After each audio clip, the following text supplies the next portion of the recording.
It's the Worldwide Sports Radio Network. From roommates to co-hosts, this is the BS Sports Show with Brendan Azoff and Stefan Rosner. Your go-to destination for New York hockey and NHL news. And now it's time to drop the puck. Here are your hosts, Brendan Azoff and Stefan Rosner.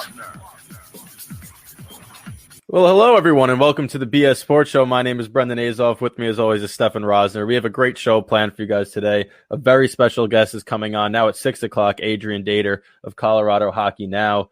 And, you know, there's a lot of news going around the NHL right now. But before we all get into that and start getting serious, we're going to have a little bit of a light go here of it with That's BS. And I'm going to kick it to Stefan because he had one of those classic, look what I just did moments on Twitter recently. And it was pretty funny for everybody besides him.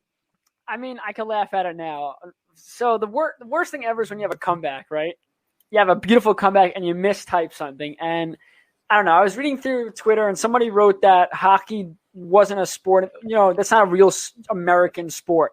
Football is. Hockey is not an American sport. It has no place being a top sport or playing. It was some stupid rant. And it was Cyber Monday. So I retweeted and said, I didn't realize that stupidity was discounted on Cyber Monday. 3 hours go by, the likes creeping up. I'm like, okay, good tweet, proud of myself. I wrote stupidly instead of stupidly, or instead of You're still messing it up. Whatever the word was. I didn't pronounce it. I didn't type it right. And he, of course, the guy that I was making fun of commented the right phrase and wrote LOL. So I feel like an absolute idiot. But I mean, I guess some of my viewers weren't thinking either. They knew what I meant. That's at the real end of the day, they knew what I meant, and it was a shit take on his part. But, yeah, it's unfortunate because I was so proud of it that I tweeted it out. I felt good about myself. And then not to realize for a couple hours that I misspelled the word that I needed to spell correctly. It's unfortunate. Well, hockey is definitely a Canadian sport at heart, but America has taken to it and it's grown here astronomically. But whenever you're going to try and chirp somebody for being what you would call stupid, you might want to spell that word right. I feel like that would go a long way in your comeback there. I mean, you know me. I'm terrible at chirping. As a goalie, I'm already at a disadvantage. But the things that I say are just like, Stefan, stop talking. Well, goalies get hit in the head a lot with pucks, and it's definitely paid off on your end, especially for that guy's sake when it came to that tweet. Yeah, I was like, I couldn't believe. I was so angry at myself. It's unfortunate. How was your Thanksgiving, though? It was good, you know. Did the right thing. Only hung out with my immediate family. It was nice. It was boring because, you know, you don't have the cousins or relatives over, but it was fun. How was yours? Yeah, mine was interesting because I thought that once I turned, a certain age, I got promoted to the big boy table. But no, thanks to COVID and, guidelines and a little bit of paranoia also, I was stuck at a little kids table by myself, and it wasn't really fun until I kind of promoted myself to the big boy table at the end because I felt secluded. But Thanksgiving's always an interesting day. You could see family for a little bit, and it's always fun. And then after a while, you start nagging each other. But I feel like that's part of being in a family. When you act like a child, Brendan, what do you expect? I was acting very mature. Yeah? I bet you were. I guess it depends who you ask. Sitting at the kids' table, chugging a beer or wine or whatever you were drinking. You drink anything? Of course. It's Thanksgiving. You got to drink. Yeah, I was hammered. No, I'm kidding. I wasn't hammered. But whenever you play hockey, you learn how to drink at a young age, and I think that Thanksgiving brings that out. Being around family brings that out. And also being in college for 4 years and all that come with it. That definitely helps. But all right, let's start moving into, I guess you can call it something a little more serious, even though it's a little more lighthearted too. But Evander Kane wants to fight Jake Paul. And for those of you that are not aware of what happened this weekend, Jake Paul was the co-main event on the Mike Tyson-Roy Jones Jr. fight card, which featured two 50-plus-year-old fighters trying to reignite their careers. And it was Jake Paul, who's known for his YouTube channel, against Nate Robinson, who's a former NBA player and does not belong in a ring. And it was evident after he got knocked out cold in the second round. And after that fight, a lot of NHL players took to Twitter to say, I think we could beat Jake Paul up. And one of those was Evander Kane, who trains as a boxer in the offseason to keep in shape and to practice his inevitable on-ice fights. So, Stefan, what is your take on that whole Evander Kane-Jake Paul situation? Well, first off, for Jake Paul, congratulations. You beat one of the shortest basketball players to play. If you had knocked out a 6'7" guy, 250, 240-pound guy, congratulations. That's a tough feat to do. You knocked out the smallest guy. You picked the tiniest. I'm sorry to make fun of Nate Robinson. I know he could jump over me in his sleep, but he's not someone that could fight in the ring. If you were playing football, he's the football. Like, you chose the smallest of the group. And I mean, good for Nate Robinson going in there and trying to do what he wanted to do. It really didn't work out for him. But I watched the video of his brother going nuts when he knocked him out. It's a cool feat, but like I said, you knocked out the weakest, the weakest, the smallest guy. You were at an advantage. Jake Paul was at an advantage. When you choose any other basketball player there, you're at a disadvantage. And then that's one thing to win. Congratulations, you tried hard. Then it's to brag about it. You're challenging Conor McGregor. And yes, Conor McGregor is not a boxer, but I'm pretty sure Conor McGregor would kick his ass. So, I mean, it's just, you shouldn't brag about it. And then, of course, Evander Kane wants to fight him, and I fully believe that Evander Kane would knock him out in probably 2-3 minutes. But it's all fun and games until Jake Paul never answered Evander Kane's tweets. Why would he? The moment was big. Well, I mean, if you want to be that cocky guy and think you can take on the world, go, all right, Evander Kane, let's fight. Clearly he's scared. And then Robin Leonard had some fun with it too, because Robin Leonard told Evander Kane relax at the Knights fight. And then I don't know what happened between Leonard and Jake Paul. I don't think anything. All of a sudden Leonard tweets like, Jake Paul, I'd F you up. I think he was just getting on the fun, because there was a lot of people that were going at it. And as the NHL players started to creep in and at Jake Paul and say, hey, we're going to get in the ring and fight you, NBA players were taking the opposite route, and they were completely roasting Nate Robinson, who before the fight had said he was fighting for his family and the NBA, and just wound up face first. The instant internet meme is now Nate Robinson now. Nobody remembers that he played basketball anymore. They just remember that he was face down against a YouTuber. I'm not sure if anyone made the meme yet, but if they don't have the crying Jordan face on Nate Robinson, that's got to be a top priority. And I don't know if Nate Robinson ever sees a light of day. He should just stay in his house. He's probably got a mansion. He doesn't have to leave. I mean, listen, he probably got a good amount of money for getting into that ring, and it was it was a terrible fight. But I do think that a hockey player, especially one that is more of Jake Paul's size and build, and that fights on skates, it's takes a different type of animal to do that. And granted, boxing's a different type of fighting style than it is on the ice, but hockey players getting in a ring, I feel like, would have a much more likelihood of maybe knocking out Jake Paul, or at least lasting longer than Nate Robinson in a fight. Yeah, because in hockey, you fight. Yeah, I mean, you can take a hit. You got to be able to take a hit, and you also have to be able to give a hit. And I think with hockey players, the pain tolerance, blocking shots at 100. I mean, in every sport, football, you get hit all the time. I guarantee a football player would be great, just not the guy that, swung his helmet. But who I want to see fight Jake Paul next, since he thinks he's tough? Someone in the bullpen and some major league team. The guys that run in 25 minutes after the fight and just talk. I just would love to see them get in the ring and see. Because if he can't beat one of those guys, that's like 6'5", 6'6". Well, we have a Facebook comment that says Kane would rock Jake Paul, and I have to agree with it. I would take anybody. Brad Marchand. I mean, we're gonna get to it later. We have some funny, funny players we think that could take him on. Yeah, baseball players would get, but you say that. But how tall is Jake Paul? 6 feet, I think. I think he's 6'1". He's 6 feet or 6'1". Most baseball players are very tall, and I don't know enough about boxing where how important height is.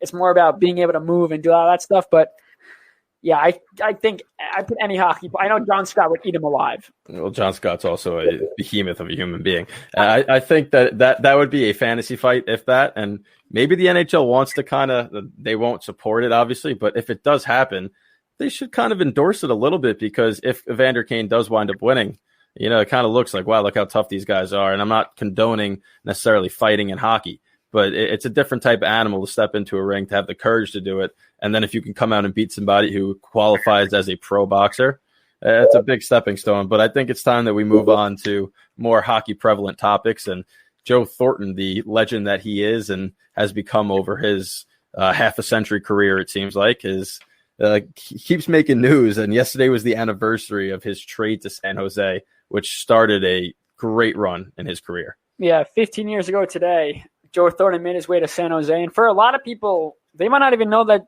Joe Thornton wasn't on San Jose his whole entire career. And the fact was, he was taken first overall in 1997 by the Bruins. He played with them after, some incidents with leadership questions and lackluster play in the playoffs. They said, you know what?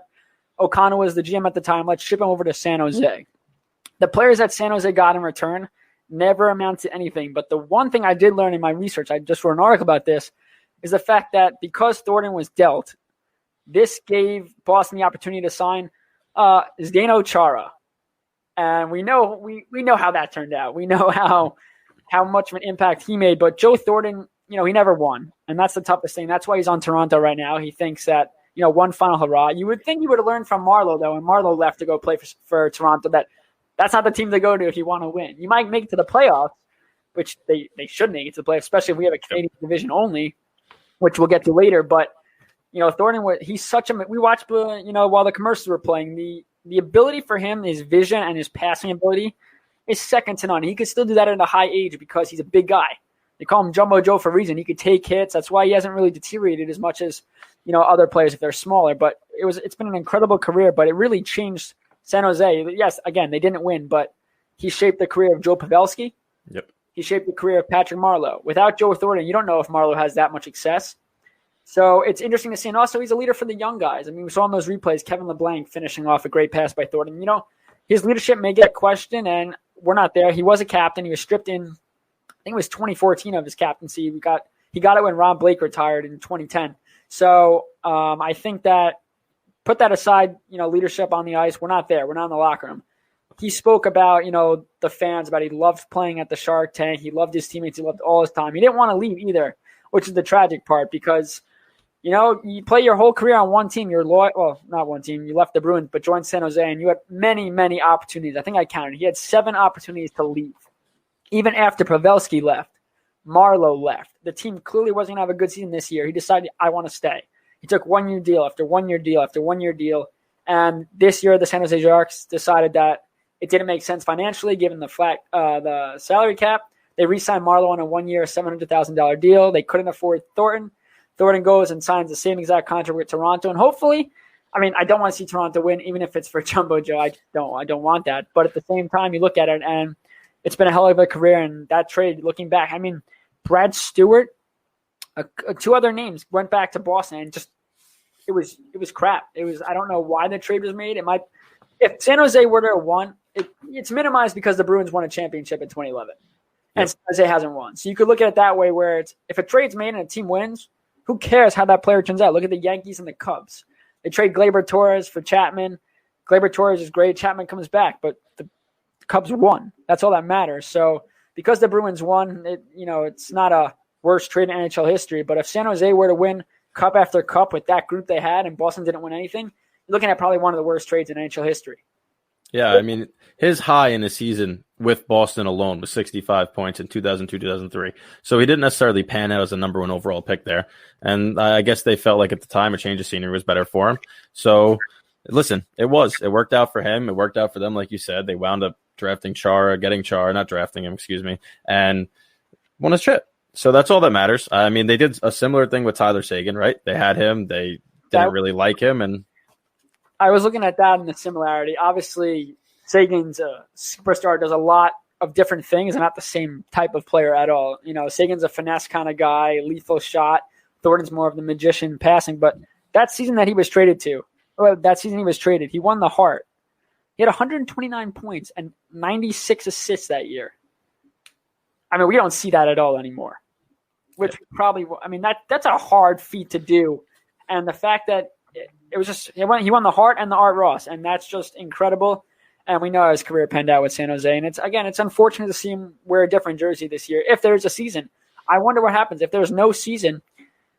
See, I can't see him calling it quits though, because he said he would go play over.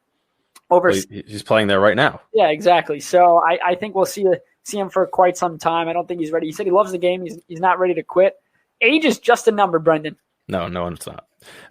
He'll deteriorate fast. He's not the same player he was. His vision's incredible. Don't get me wrong. He still can produce, but his speed has deteriorated. He's old, and he's winding it down. I think that going back to, he's going to be on a team that's loved in Canada. They're huge. San Jose was kind of a West Coast type of team, that smaller market. Now he's going to one of the biggest markets in hockey, and he might be his last season the difference maker to push them into the second round, at least, something they haven't been able to do. But moving on to his former team now, Charlie McAvoy went on the Cam and Strick podcast and talked about Torrey Krug's departure and really said that he's hurt that Torrey Krug's no longer a Bruin, and you feel pain. This was like a similar situation to the New York Rangers when Matt Zuccarello saw Derek Brassard leave, Carl Hagelin leave, and you could tell he was hurt by it because those were really close friends of his, and it's a workout partner, and Torrey Krug is now no longer there, and you could tell there's a little bit of a hole, but once the season starts, I'm sure he'll forget a little bit about it and get back to playing hockey. But when it's not just your teammate, it's now your boy and your good friend's not there anymore. It feels a lot different in that locker room. Listen, we've played on sport teams, and you could play on a team for a year. Like for me in high school, I played on varsity for 2 years. We won a chip my last year. And, you build friendships that last a lifetime. And, of course, we were all going to college, so it's different, or the seniors at least. So we knew we were expecting to leave, obviously. And you can't stay playing varsity hockey forever, but professionals where they give it their all, they meet. They grow. It's not even that they grow up together. If they're in the system together, they grow up. They play NHL games together. You build a bond. You build, all right, we're going to get lunch this day. We're working out before I know they still work out together and stuff like that. And then they take that away from you. And you look at it, they're not looking at it going, well, if we trade him, then he's going to be pissed off. Yes, you want to keep chemistry and all that stuff, but it's a business. Players know it until it happens like that. And it seems personal sometimes where it's like, how can you do this? You might feel a certain way towards upper management. But at the same time, they're doing what they think's best to build a winning team for this year. And unfortunately, for that case, it meant Krug going elsewhere. So, yeah, I can't wait to see if they probably won't play each other unless it's in the playoffs, given the realignment if they do that. So they won't get to play against each other, but maybe they'll meet in the Stanley Cup Finals. Who knows? It's still a possibility, right? And you could say if there was no flat cap, would it be different? I really don't think it would have been because the contract that Krug was going to command, Boston really was strapped against the cap. So it's just an unfortunate situation, and we see it all the time. Hockey is a business in the end, and these teams got to make tough financial decisions, especially the good ones when you got so many guys you want to keep that you can only keep so many, especially at that price tag. But another defenseman that just got signed is Mikhail Sergachev, and he re-signed with Tampa Bay. He was an RFA, a $4.8 million average annual value for 3 years, and it's just another contract that Tampa Bay gets below market value, in part due to their, state tax and that situation they have down in Florida. But at the same time, it's enough of these value deals where if there's a team that can keep the talent, it's the Tampa Bay Lightning. And maybe anyone would do that year after year. We think of one bad contract they've had, and that's Tyler Johnson's, who they waived in an effort for a buyout, which hasn't happened yet, which could be, it depends what team could take him. But at the same time, you look at it, and it's year after year. It's friendly deals. Sergachev had an unreal season, and it didn't have to be a superstar. But, even against the Islanders in the playoffs, the ability to quickly go from defense to offense is why Lightning won the Stanley Cup.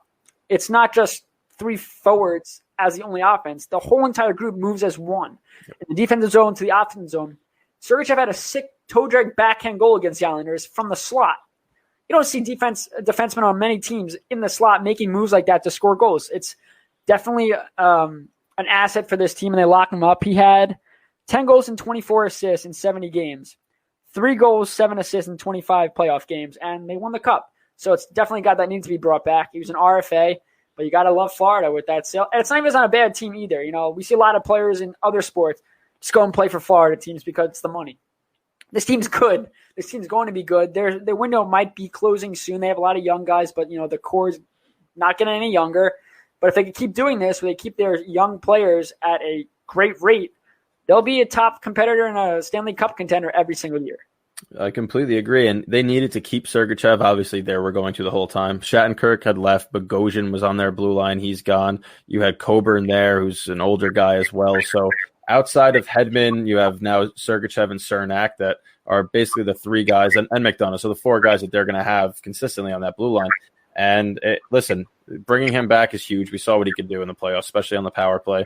Very good defenseman, and he's still young, so he's still developing. And now when you can develop with somebody who's a Norris Trophy winner in Victor Hedman, it can only get better from there. So they had to bring him back, and they did. And good for the Tampa Bay Lightning, and they will be, especially if it's a shortened season next year, around.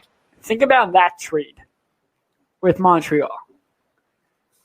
Bruin wanted to play so bad that he was fed up with the Lightning that he said, I'm so fed up, trade me, even though they want him to play more in the minors and work on his game. He was a young guy. So he pretty much forces their hand, and he joined the Montreal Canadiens team. while Sergachev comes over and year after year, Lightning are one of the best teams in hockey. They win a Stanley Cup, and Drouin's just, I mean, yes, do the Lightning win with Drouin without Sergachev? We could play that game all we want. We could say, yeah, probably not. But at the same time, you're on a team. Now, Montreal's not a bad team. They're on their way up. They're a couple years away from, I think, from truly contending, which I don't know what that means for Carey Price being on the team in 5 to 6 years when they're going to be true dominant and who takes over in goal. But that trade, that clearly we know who won that trade.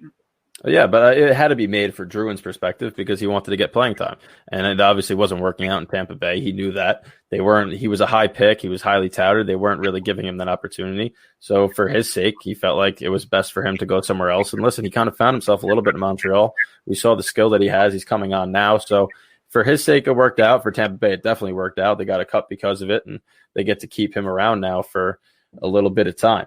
And other news around the league, the National Women's Hockey League is going to begin play January 23rd to February 5th, and they're playing out of Herb Brooks Arena in Lake Placid, New York. That's a soft spot for me because I grew up playing in a Can-Am Lake Placid tournament, going out there all the time, and it was phenomenal to play in that rink, all the history with the 1980 Miracle on Ice there. And good for the National Women's Hockey League to get started. Hopefully that's televised because if there's no hockey at that time yet, I would love to watch some of those women hockey games out there. When we come back from this commercial break, we are going to dive into hometown hockey, talk a little Islanders, Rangers, Johnny Boychuk retirement, and then we're going to get into a little bit of our speed skate before welcoming on Adrian Dater at 6 o'clock. So don't go anywhere. It's the Worldwide Sports Radio Network. You're listening to the BS Sports Show on the Worldwide Sports Radio Network. Welcome back to the BS Sports Show, everybody. Brendan and Stefan here. We're going to dive into hometown hockey now, talking about the New York Rangers and New York Islanders, starting with the Islanders. And a very sad announcement was made over the past week regarding Johnny Boychuk. Stefan, I'll let you tell everybody about it. 6 days ago, news broke that Johnny Boychuk's NHL career has come to an end. And unfortunately, it was due to medical issues. A game in March, I think it was early March 4th or something like that, took a skate to the eyelid, and he had to get 90 stitches. We thought it was a career ender, getting up there in age, and he missed significant time. Islanders really need him, despite, age getting the best of him. And, you see a defenseman like Boychuk, who is a warrior. He will do whatever it takes to win a game for his team, blocking shots. And you saw this year, he'd block a shot, he'd limp up, go over to the bench. It was, ignore the phone ringing, but it was, should I answer it live on a thing? Nope, definitely do not. It's spam. They know that, they're trying to interfere. It's fraud. They're trying to interfere with our show and the views. Anyway, it's going to ring. But so you look at it, and it was a great career. 725 games played, 206 points, 542 blocks. And the biggest thing, though, was what he brought to this Islander team when he joined the team in 2014. Him and Leddy were both acquired within a couple of hours of each other. He comes to the island, and this was the first time they had anybody that knew what winning was like. Leddy had won a Stanley Cup. Boychuk had won a Stanley Cup, and the Islanders at that time didn't know what winning was. It was losing seasons after losing seasons, and they showed that, hey, follow us. We know what it takes to win. We're not going to say we're going to win right now, but we know what it takes to win. And since he's been on that team, the Islanders have been more competitive. They have obviously taken strides at being a contender, making the playoffs more often than not. And he was just an amazing player in the locker room. What he did for Noah Dobson this year, what he's done for all the young guys. When he joined the Islanders, Anders Lee, Brock Nelson, these were guys that were coming up that needed assistance on how to be a pro, how to do all this. And now they're older. And hopefully, Anders Lee's leadership as a captain, he would sure credit Boychuk and all the things he did. I know Dobson, before Dobson got a car, Johnny Boychuk was chauffeuring him around. He's doing the little things as a father figure can at the NHL level. And you never want to see a career end not on a player's terms. You want to see it be like, okay, I am done. Unfortunately for him, the season was suspended because of COVID. He comes back for the playoffs, the qualifying rounds. And in game 1 against the Florida Panthers, he gets upended. Mark Matheson, dirty hit, upends him. And he does not return for the remainder of the playoffs. He could have come back. It seemed like he was healthy to return. Barry Trotz decided that, hey, let's leave Andy Green in there. We know how it worked out well. They fall 2 games shy of a Stanley Cup, and Boychuk doesn't play. And then Boychuk states that, listen, the injury that happened, I wasn't okay, but I want to play. I wanted to say that I was okay and I wanted to play. I wanted to be there for the guys. And he said, unfortunately, the damage that was caused from the skate blade has major damage, nerve damage, and peripheral vision is very, very slim. He can't see much out of the corner of his eyes. And he said he did not see the hit coming against Florida, against Matheson, which he should have. And that sucks. It sucks that we have to talk about this, and he doesn't get to retire on his own terms. And financially speaking, Brendan, this does wonders for the Islanders, but it's not the way you want to get the money. No, it's not. And we wish Johnny Boychuk well in his endeavors after hockey, which probably will involve hockey at some aspect. But at the same time, it frees up $6 million, at least his salary and cap space for them. And yeah, I think we all know where that's going to go towards. I mean, it's going toward Barzal, and then maybe a free agent too. I think Barzal gets $7 million over 3 years. I think he takes a team-friendly deal. But this is hard to gauge because, first off, you have to see what kind of person Barzal is, and is he going to look at the climate of the world right now and say, yeah, I'll take that. But it's Lamoriello, though. You're not going to know about this deal until it's way, way finished with. And Lamoriello is a genius, a wizard. He'll figure it out, how to work it out. I think Barzal wants to be here. I don't think he's going to try to make it damn near impossible to stay. I mean, he could ask for $9 million. He'd be a fool if he wants to be in the Islanders. Yeah, shut up. And so you look at it like that, but yeah, they get money. Boychuk still doesn't know if he is going to retire or he's going to go to long-term IR. It looks like long-term IR because he's owed $6 million. He wants that money. He's going to long-term IR. Yeah. Lou Lamoriello's done this before with other players. And he's owed $12 million, but over 2 years. So he's done this with other players. It would be crazy to see if Andrew Ladd can make his way to long-term IR, but I don't think that is going to happen because he's healthy. Like, he'd have to prove to Lee that he's not healthy. I don't know how many people could be bribed for that to be the case. They can't trade him either, though, because his contract's just terrible. But, yeah, back to Boychuk. Great guy. And he was on NHL Network talking about the team. He said the Islanders are going to be good for a couple years. Of course, he wanted to win one more cup, and he hopes to still do that in some form. So maybe management, player development. You see a lot of teams hire former players to do player development and scouting. So for Boychuk, though, it's about safety and about his health. And I'm happy to see that he tried to play through it, but at the end of the day, it's about staying healthy and being there for your family, and he had a great career. He really did. And in regards to Matt Barzal's contract, the 3 years, $7 million would be very nice for Islanders fans and staff and their cap situation. Now, when you look at him, I think he's worth a little more than that. Now, granted, point-wise, he doesn't really have the same points as the high-end contract players in the league, but we all know what he's capable of producing, and we all know the talent that surrounds him in comparison to, say, David Pastrnak and what he's able to do in Boston. So I think that he might take a $7 million annual deal. 3 years, I'm not sure. Because it gets to 26 now, nobody's going to really want to offer you a 7-year deal because then he doesn't want to take a 7-year deal, rather, because then you're 33 and then you have to get signed again. So players like that, he's going to want to take one at max to 29, 30 because once he gets there, then all of a sudden he has the ability to sign like a Pietrangelo just did for 7 years. Somebody will give you that deal, especially if you're producing. So it's a very interesting age range for him right now because 3-year deal takes him to 26, then you're going to want a long-term deal after that. Very few teams are going to be hesitant to sign you if you're 33 and for 5-6 years. We've seen that happen numerous times. So if he plans on staying with the Islanders, this is a possibility. Now, if he plans on going elsewhere, maybe he'll take a 3-year deal and then test waters. That's the thing, though. You can't gauge. You want, of course, as an Islander fan, Barzal leaving would pretty much ruin everything. They have the center depth they really needed to, but that would really put a damper in their plans. But, we don't know what's happening behind closed doors. I guarantee there's been communication. There might even be a deal already in place before the Boychuk thing.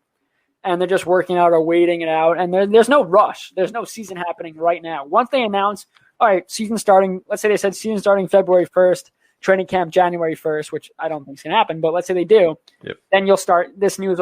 He's going to play for the Islanders this year. You know what's going to happen. He's going to return. He's an RFA. So, Brendan, what would you give him? How many years?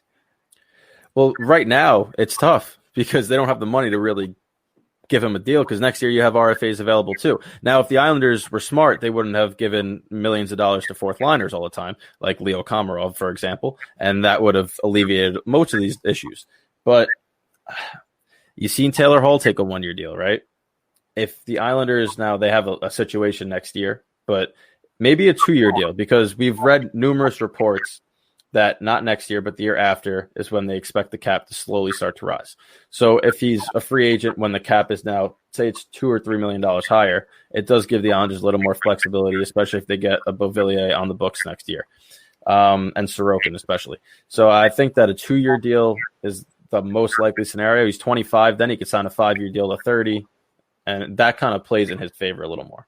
Yeah, I mean, we could say that the cap's going to go up, but we have no idea with this virus how long this is going to take for. I mean, if there's no season this year, there's probably a flat cap next year because you don't have the fan. There's going to be one regardless. Yeah, so it depends how long this virus lasts to see when, in fact, this salary cap will go up. If it could go up, it depends how much money this league loses. But I know with their agreements, it can't go down.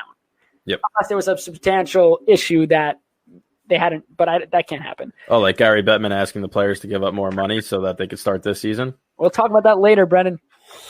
Annoying. No, it's annoying, but we'll move on for more of the Islanders. Is William Dufour, their 5th round pick, plays in the Quebec Major Junior Hockey League. He is on fire right now. 8 games played, 6 goals, 4 assists, 10 points. He's just been unstoppable, and he's playing in a bubble. And not many players, he's a young guy in a bubble. There's a lot of distractions when you're a young player, but it seems not to be getting to him at all. He's got a 5-game goal streak. Unfortunately, we heard that the QMH, the Quebec Major Junior Hockey League, is not playing. They suspended play through January 3rd. We'll see what happens with that, but that's just a little prospect report. Let's talk about the Rangers now, Brennan. Yeah, I mean, there's not much Rangers news right now. Fairly quiet after they had that little draft spurt, some prospect news. Alexei Lafreniere, they have until December 7th to decide if he can play in the World Juniors, which doesn't sound like they will let him. But then when you consider if the season doesn't start till February, you may want the kid to get a little more game time in, even though it's against competition. He's already proved he could dominate. So I'm not entirely sure that they will let him do that. But December 7th is the cutoff for him to report. For prospect news, though, Zach Jones, a defenseman that they've not really been extraordinarily high on. They like him. Rangers fans are, on Twitter going, if he's going to be good, if he's going to be bad, they're not sure. He's not a highly, highly touted prospect, but 2 goals and an assist in 4 games at UMass. College hockey, we know, is traditionally hard to score in, and he's a defenseman, so a great start for him. And Lauri Paginiemi is playing over in Finland. He has a 4-game point streak, 3 goals, and 1 assist for TPS in the Finnish Elite League.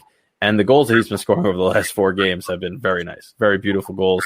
And he's a power play specialist. We've known that for a while. A ridiculous wrist shot, but he's scoring a couple more goals at even strength. Last season, he went off, started this season with an injury, and now he's slowly starting to pick his way back up.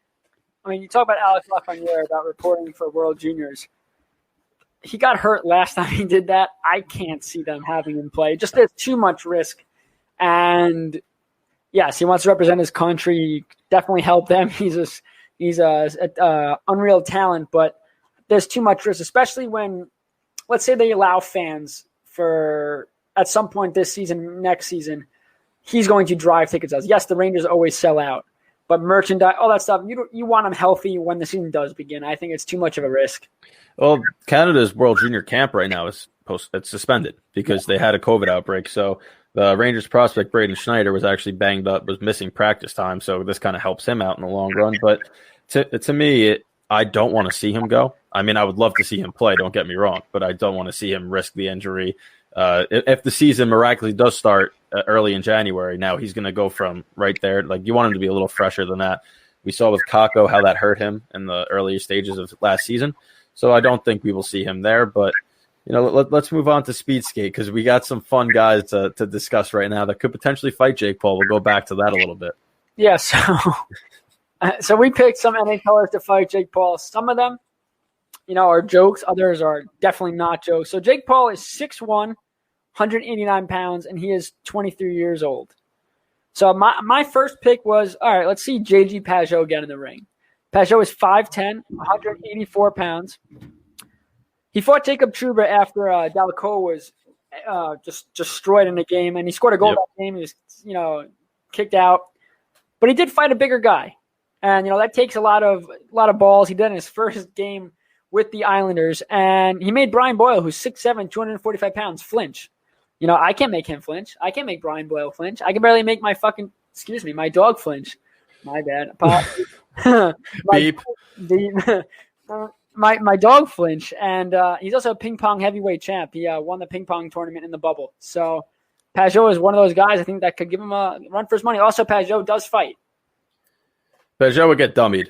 You really believe so? Get dummied. He made Brian Boyle flinch because he attempted to sucker punch him with gloves on, and then Brian Boyle, as soon as he went to attack him, Peugeot shied away until he get absolutely dummied. All right, next.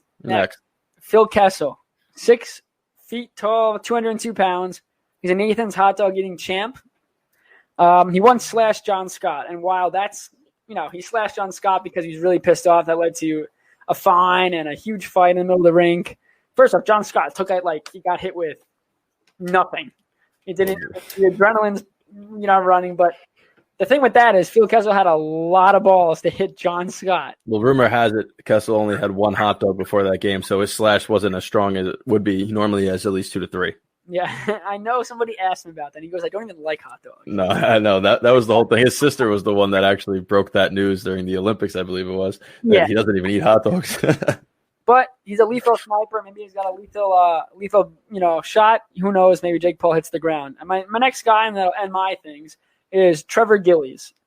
6'3", 227 pounds. Back in 2014, after failing at the NHL level, he was an enforcer.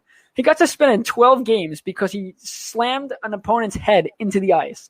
They got into a little fight. He put him on the ground and just, into the ice. And, well, I have no idea how he didn't get banned for life because 12 games seems like a little brush off. I know if that happened at the NHL level, he would – I mean, the player's safety, they're wishy-washy, but I'm pretty sure that everyone would find him guilty of the longest suspension possible.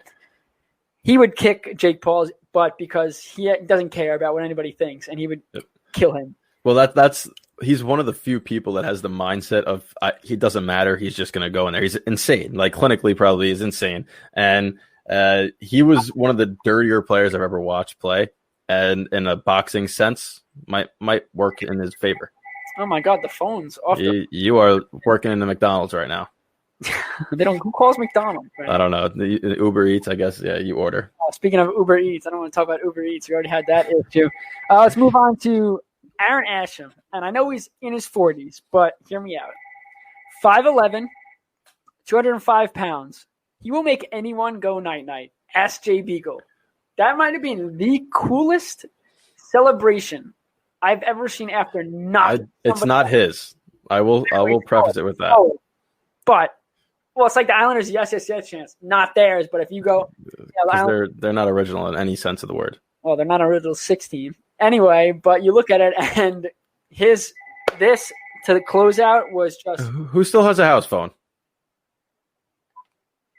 It's my neighbor.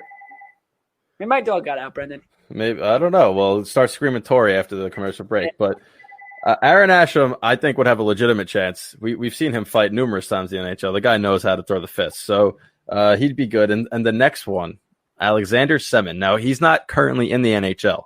But when he was in the NHL, he was fighting Mark Stahl after he crashed into Henrik Lundqvist. And Mark Stahl ripped off his jersey. And now that's a penalty. It's a game misconduct if you don't have your fight strap in. So he was getting thrown out. But with no equipment on the top, he started to throw hands like this and started slapping him. The first slap fight ever in NHL history. And at 6'2", 211 pounds, I feel like he would be the perfect guy to slap box Jake Paul. I just want to see anybody fight him because I want somebody to put him in his place. It's okay. Like I said, it's one thing to brag. Like you worked hard, you want to fight. Congratulations. You beat the small. You beat the. I'm gonna say it. I'm gonna say because Nate Robinson's definitely not listening. He's still crying. Is that you beat the smallest of the group? It's like if someone were to send it, it's our best opponent. Here's Nate Robinson. You'd be like, where is he? Oh, he's below. Like you don't see him. The guy's tiny as hell. So I think that he's taller than you. Is he? He's 5'9". I'm 5'9". I'd take Nate Robinson. No, I would take Nate Robinson too, but I'm just saying at the same time. Listen, somebody that's trained to box. Now, granted, he's never boxed anybody, but he boxed a YouTuber. Trained to box versus somebody who's an NBA player learning to box, it's a mismatch automatically. If somebody who fights in a sport where other people, like Evander Kane, for instance, has fought Ryan Reeves, so we all know how big he is. We all know the style that these guys train as boxing in the offseason. Like their offseason workout is legitimate boxing. So I'd give a hockey player a lot of odds in his favor and a maybe matchup with Jake Paul, which I really don't think will happen. But before we have 5 minutes for a commercial break, let's go over this date in hockey history because again, we happen to find some good ones. I mean, you can't go wrong on any date, but let's start. December 1st, 1924. The NHL made its way to the United States for the first time as the Boston Bruins beat the Montreal Maroons at the Boston Garden. That's pretty cool. So hockey's been in the United States for quite some time, going back to that guy that said hockey doesn't come to the U.S. He's still holding a grudge on him, huh?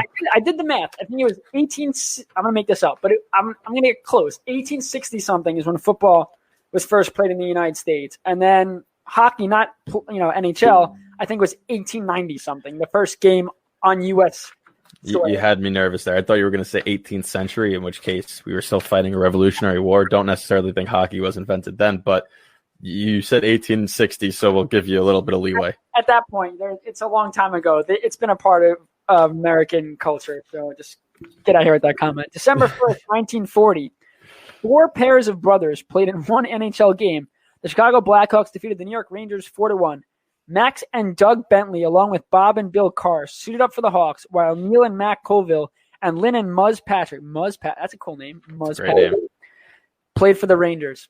That's wild. That is actually insane.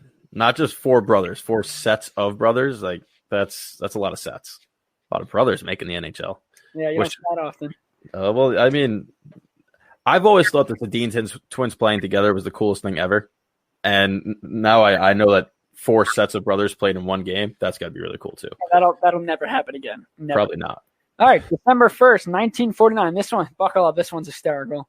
I thought it was funny. Conn Smythe benches his starting goalie, Turk Broda, for being overweight.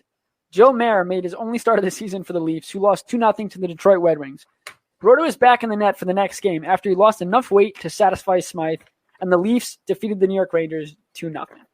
Put that in the column of stuff that will never happen in 2020 because of the political correctness that we've undergone over the last several years. If a coach came out and said, yeah, this player's too fat to play, that would not go over well. That coach would probably get fired. And like we talked about this earlier, it's probably the fact that he might have had a couple hot dogs after the game and Conn Smythe saw him do it and went, all right, well, you're not playing next game because clearly you don't care about your weight. And then he just didn't eat another hot dog and played. You're not losing that. I mean, it depends how much what he deemed as overweight back then. I would love to look further into it and determine what was overweight. Today they probably won't. I can't imagine. You're 160. Well, the Rangers actually tweeted this one out today. And we saw this yesterday, and we're going to say it anyway, but the Rangers kind of beat us to it on social media. But December 1st, 1996, Wayne Gretzky became the first player and only player to reach the 3,000-point plateau. That's including postseason and regular season games, and a 6-2 Rangers win against Montreal. He only had an assist in that game, so a down game for Gretzky with only 1 point, but at the same time, a milestone nonetheless, something that probably will never get done again. I mean, it's Wayne Gretzky. Nothing that he's done is, I think, ever going to be broken. Maybe in like 200 years, but we won't be here to talk about that. Goals, maybe. We talked about that last week. Yeah. Goals, maybe. But points-wise, no. Points-wise, no. Best brothers to ever do it. Best brother. All right, Brendan, finish it off. In 1997, December 1st, obviously, the Montreal Canadiens became the first team to play in 5,000 NHL games, which is just an absurd amount, and that was in 1997. So, original 6, the first really hockey team in the National Hockey League, and it makes sense that they're the first, but to think that they played 5,000 games by 1997, now we're in 2020, I don't know exactly what that number's at, but that was in their 81st season, and it was a 1-0 loss. And when you think about it, though, it's the fact that Canadians have been around while other teams folded. And then when other teams fold, it doesn't count. So, of course, it'd be like, well, they had to play against somebody who's probably equal to them, but it's not the case because whoever they played with in game 1 is not around anymore to, be competing with them. Correct. It's definitely a unique circumstance to have that many games under your belt, especially they played the Pittsburgh Penguins, who are an expansion team. So it's like they're playing a team that doesn't have that many under their belt. But we're going to head to a commercial break right now. When we get back from the commercial break, we have our special guest, Adrian Dater, joining us of Colorado Hockey Now. He's going to break down the Avalanche, their upcoming season, the injury updates, and hopefully give us a little bit of information on what's going on around the NHL regarding the talks with the league. So don't go anywhere. You're not going to want to miss that interview. You're listening to the Worldwide Sports Radio Network. You're listening to the BS Sports Show on the Worldwide Sports Radio Network. All right, welcome back to the BS Sports Show, everybody. Brendan and Stefan here, and now it's time to welcome in our special guest, Adrian Dater, who covers the Colorado Avalanche for Colorado Hockey Now. Adrian, thank you very much for joining us. No problem, guys. Thanks for having me. All right, so I'm going to kick things off with the first question. Erik Johnson and Philip Grubauer, they both sustained injuries in the postseason last year. What's the latest regarding their health and availability next season? I think it's all systems go. Anytime camp starts, I think they'll be ready to go. I know Grubauer is ready. Erik Johnson, probably don't know as much as him, but I haven't heard anything that he was behind schedule. I think he would have played in the playoffs later on if they'd made it, maybe in the finals. But they should be good to go. Awesome. With goaltending tandems becoming more of a thing in the NHL, do you feel that Grubauer and our boy Pavel, because we struggle to pronounce his last name, Francois, are they good enough, or do you think that this team has to go out there and get a true number one goaltender? Well, I don't think. First of all, it's Francois. I think they're good enough for regular season. We don't know about the playoffs still.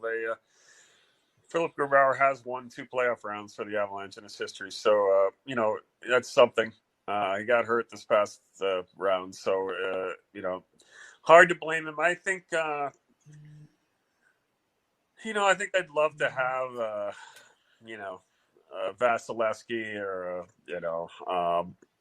when Ben Bishop when he was healthy or something. But I think they this is the best we can do for right now. They do say that they were both hurt at the same time, and they say, what are the odds of that happening again? Although 2 of the last 3 years they've had to finish out the playoffs with a goalie who barely even played for them the whole year. 3 years ago it was Andrew Hammond. So I think it'll be okay. I think Grubauer is a good goalie, and he'll be coming into a contract year, assuming the season happens. And I always like to bet on guys who are in a contract year, UFA year. So, they're not. Neither is Patrick Waugh.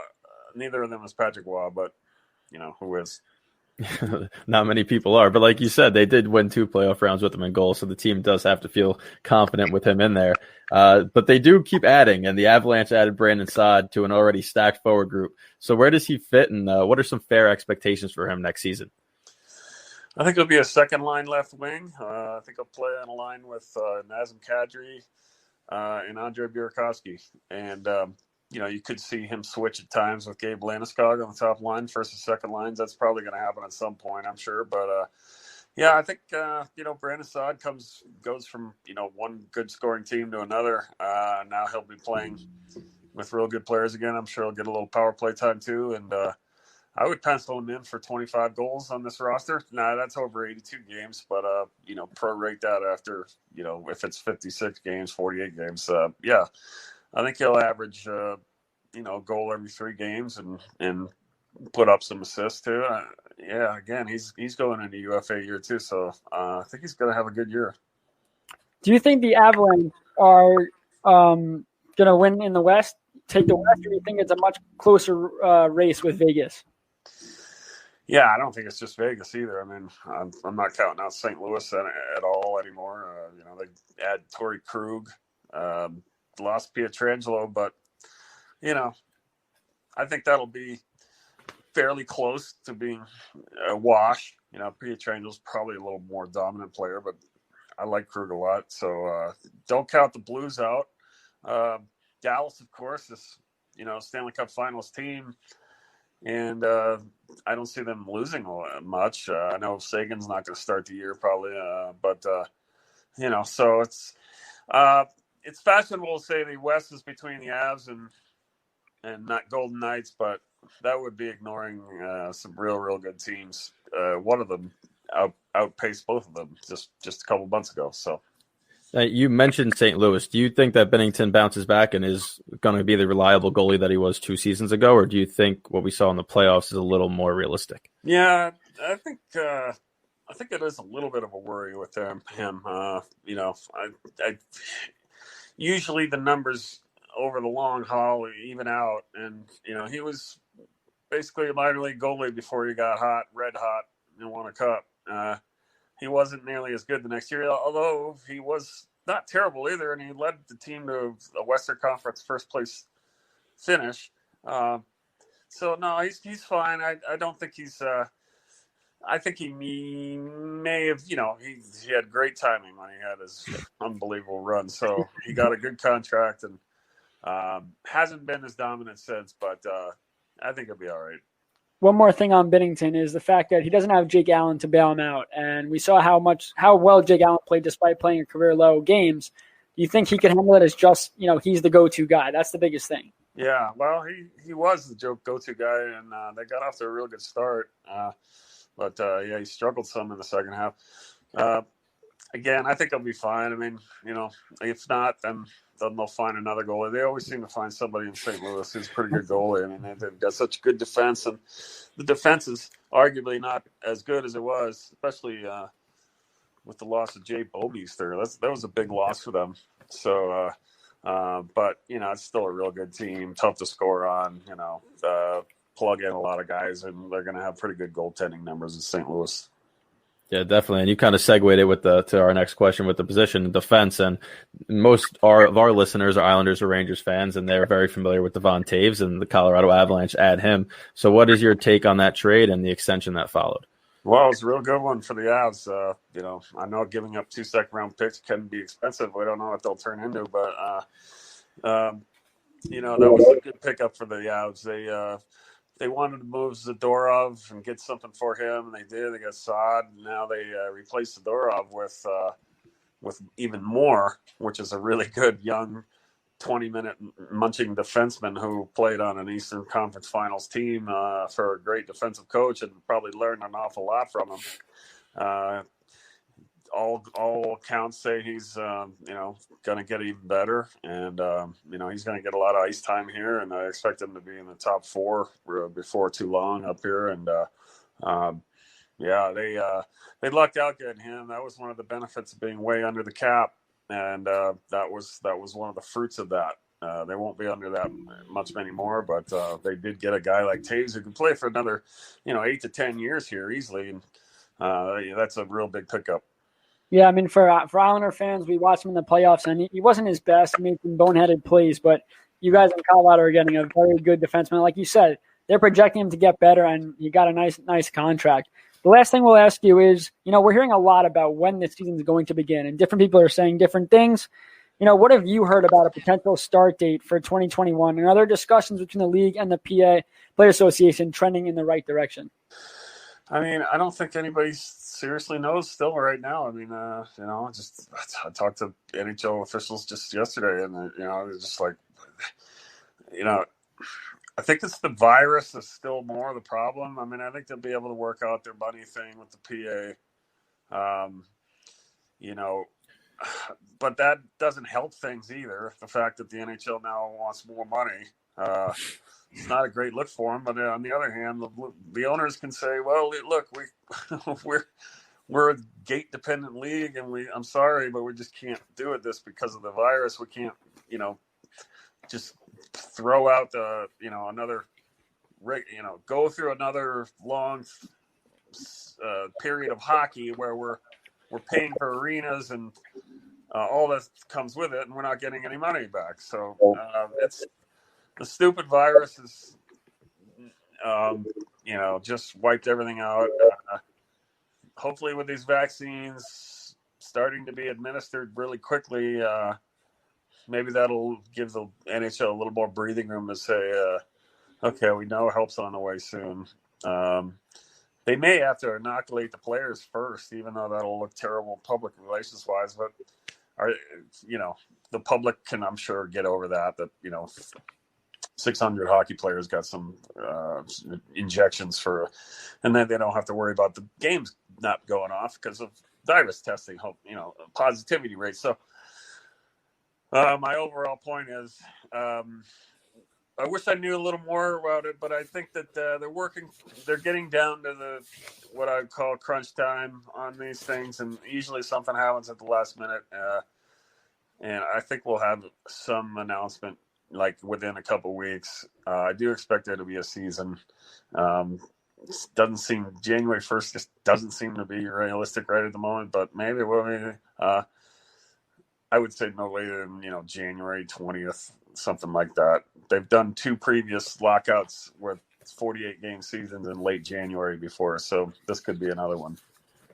Oh, thank you, Adrian Dater, for joining us. It's been a pleasure, definitely giving us great insight on Colorado and, expectations for next year. So stay safe, and we'll hope to talk to you soon. Okay, guys. Good luck. Take care. Thank you very much. Well, that was Adrian Dater of Colorado Hockey Now. Some insight onto the Colorado Avalanche, who I know we're fully expecting them to become one of the powerhouses in the league, let alone the Western Conference next year with the amount of offensive talent they have on that roster. Particularly Nathan MacKinnon, who we've watched over the last couple of commercial breaks, just score some unreal goals. And when you watch him play, he's one of the few players in the league outside of maybe Crosby and McDavid and maybe Panarin last year that you see people go, okay, this guy, every time he touches the puck, is legitimately dangerous and an offensive threat. And he definitely was that. I think he might have gotten snubbed for the Hart Trophy, but that was just a personal opinion. And yes, I'm a Rangers fan saying that McKinnon's the one that got snubbed, not Artemi Panarin. I mean, you could say Panarin got snubbed too. I mean, there could be multiple people getting snubbed. We've seen it all the time. Sure. But he made some good points about, we talked about the Avalanche and Vegas. Those are your top 2 teams of the West. And while, he's like Dallas Stars passed both those teams and made it to the Stanley Cup Finals. But to me, you got to take that with a grain of salt, because let's say that Bishop's not hurt. And Khudobin, incredible run. Does Bishop play as well as he does? Because it's a lot. Yes, you could say Bishop's clearly the better netminder, and if he's healthy, he's playing. But, you're taking a goalie like Khudobin, who's getting the first opportunity in the NHL to get an opportunity like that, and he ran with it. And adrenaline, momentum, just everything helped him. I think Khudobin, come over the hump and play out of his mind. When a guy like Bishop comes in, you don't have that. It's Ben Bishop. We know how good he is, blank. And you don't know if that impacts anything. And Sagan not being healthy, it's different. I think Dallas is very fortunate. They had a backup step up, because Khudobin had a great year as well. But if you have a backup, let's say, what is another team? Let's say it was Vasilevsky that got hurt and he was on Dallas, and the backup was just some no-name guy. They're not making it to the Stanley Cup Final. They're not. No. And I think it doesn't matter how well Khudobin played. He's not going to play majority this season unless Bishop's hurt again. So it's weird. I don't think Dallas is going to be as good, especially Sagan being hurt, even though he didn't have a huge playoff. But it's tough. The West is going to be good. All the division. This is going to be a crazy hockey season if it begins. Yeah, and when we find out who's playing in what division, that's going to have an impact on where people finish as well. But the one thing I'll say about the Anton Khudobin, Ben Bishop situation is I think that this was the perfect storm for Anton Khudobin. The Dallas Stars came out of the long hiatus and they were flat. They hadn't won a game. They were on a 6 or 7 game losing streak ending that season, and then they started off losing right away. And you could just tell the morale of the group was like, oh, here we go again. We're going to wind up having a good regular season. It's going to end on a low note and end even lower. And Bishop got hurt and Khudobin got hot, and it just lifted everybody up. I think if they had played the full season the regular way, I'm not entirely sure that would have played out the same exact way. Now, with a Bishop injury, there's no saying that Khudobin comes in and doesn't perform at the same level. But everything just happened to fall perfectly for Anton Khudobin to have that type of run and that type of success in the postseason. So I don't know necessarily if you can translate that to next season, but I do fully expect Anton Khudobin to be a very quality NHL goaltender. Oh, yeah, I completely agree. But Dallas played Calgary, right? Yep. And, I mean, you saw them. They look terrible at times, like terrible. Where were they down? A ton of goals, and they came back in the third period and won that pretty much. Best bet I've ever hit in my life when they were down 3-0 right away and came back and scored 7 straight, was it? Bet them or over? I bet them. Well, I bet them. Yeah, I had that feeling. I was like, this series has gone back and forth. Dallas has that kind of aura around them right now. But do you think if Bishop was in net, they win? That's what I'm saying. I think that if Bishop didn't get hurt, the way the morale was ending that season over a whole entire break and then coming back and losing right away with Bishop in goal, no, I don't think they get that far. So I think that Khudobin was needed last year. But I think in a regular season, Bishop would have time to end that losing streak. They'd correct their morale, and they'd be going into the playoffs in a different type of mentality. But I think we should segue now, because he did bring this up about the owners and the players and their conversations about the season, how everything's still unknown. And granted, COVID has made that a type of issue for every single sports league, although the NBA has figured it out significantly faster than that of the NHL. And the NHL used to be more popular than the NBA, right? I mean, we had a class together, sport management worldwide. We were learning how to scout and become a general manager for the NHL. And when you think about it, the TV deals and all the riffraff between the owners and the players had created a dissension that was unbearable for the fans at the time and made the NBA skyrocket in popularity ahead of a league that in the NHL was more popular. And we're starting to see that similar effect right now. I mean, you go back in history for years and years, the players were told, we can't pay you more, there's not enough money, while the owners and the league working hand in hand, which, it's terrible, but that's what happened. The owner, the head of the NHLPA, was working with the heads of the league, and they were denying them pretty much money that they could have had. You look at the NHL today, they're not as big money makers as every other sport. Their players don't make nearly, you look at hockey, and I think that's such a big thing about hockey and why it's not solely focused on, let me just go chase the money. It's about winning. I don't know if I want to say this, but if they were making hundreds of millions of dollars, it might be more about money at times. You might see a player take a really bad deal, a good deal for them, but a bad hockey decision to go to a very bad team because they're making $80 million, $110 million. I mean, it's crazy how much players make in basketball and football and even in baseball. Hockey players will never get to that mark. And while that's because of fan support and, ratings and viewership and all that stuff, it trends from them getting nothing at times. And it's sad. It's sad because the players back then, you talk about the great players, even Gretzky. I mean, he changed the game by getting a big deal. But for all those players that came before him that worked their tail off to make this sport what it is today, they don't have nearly enough money that they should have. Yep, that's very true. And now, granted, when you look at an NBA roster, there's 12, 13 spots max. I think you have 12-man benches, you carry a 13th man. In the NHL, you have 18 skaters, 2 goalies, and extra players as well. So it's a different situation. You can't, and the NHL has a hard salary cap. But what's BS, Stefan?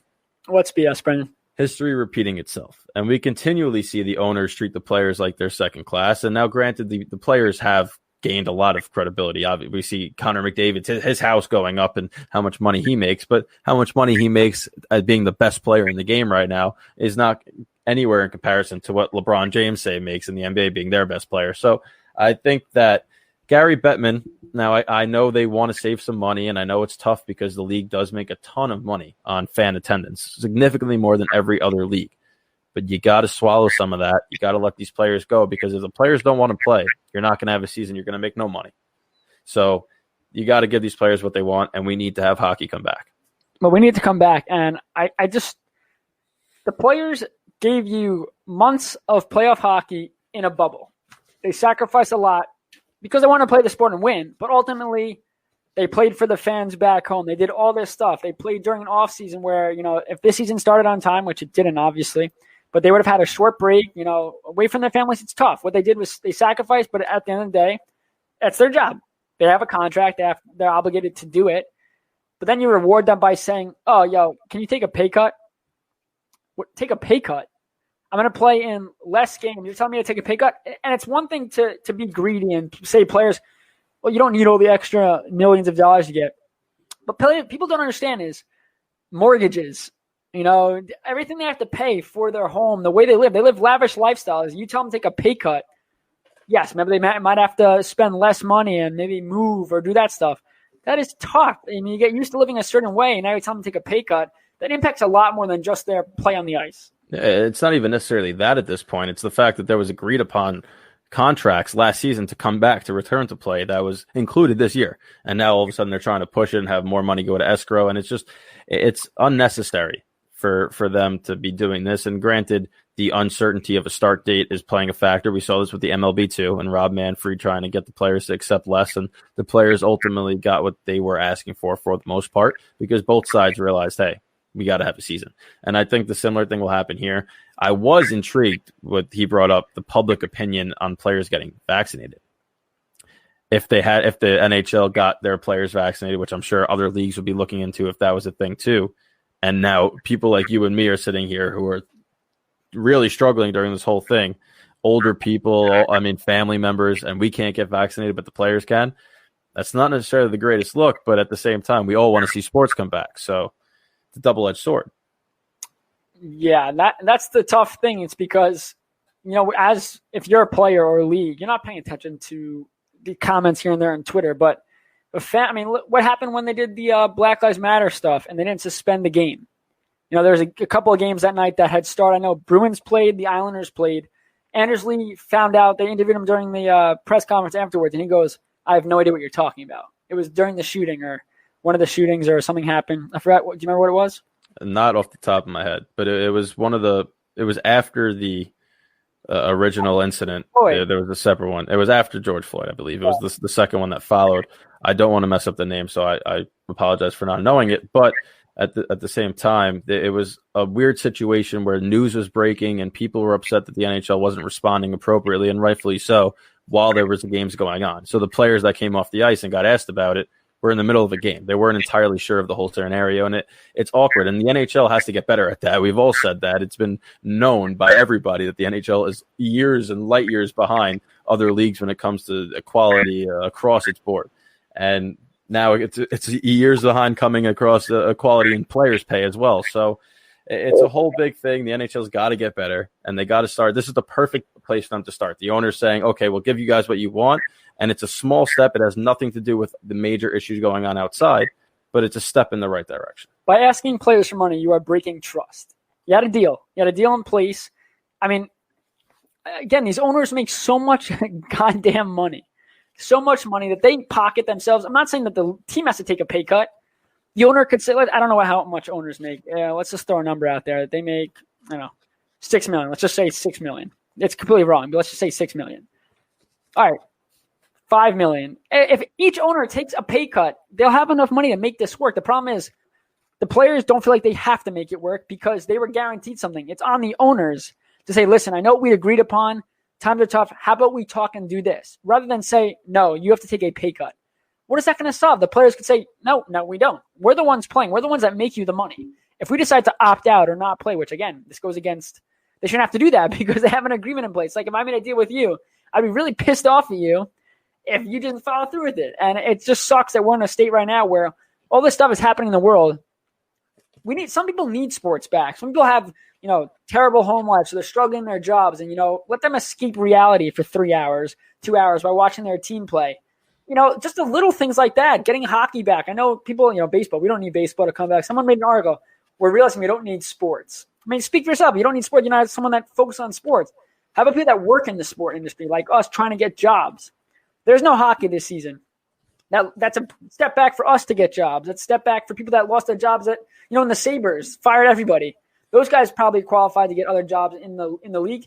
Those teams aren't hiring because why are they hiring? There's no sports happening. Social media issues, all that kind of stuff. By these people not coming together and working something out, you're ruining a lot more than just the players and the owners. What about the workers at the arenas? Yep, it's not just an event. It's a livelihood for a lot of people, and we all need sports to come back. But there are several leagues that are going to be resuming soon. You mentioned the QMJHL is now halted, but hopefully they do come back. The Western Hockey League plans to start on January 3rd. The OHL plans to start on February 4th. And as of now, we can expect at the end of this month, because now it is December, for a World Juniors Championship to occur, which is always very entertaining to watch. And at that point, hopefully we will know more when the NHL season will start, but the World Junior Championships will be on hopefully a week or two before the season starts for the NHL. But if not, it'll give us a little bit of competitive hockey and international pride to watch and enjoy during that time frame.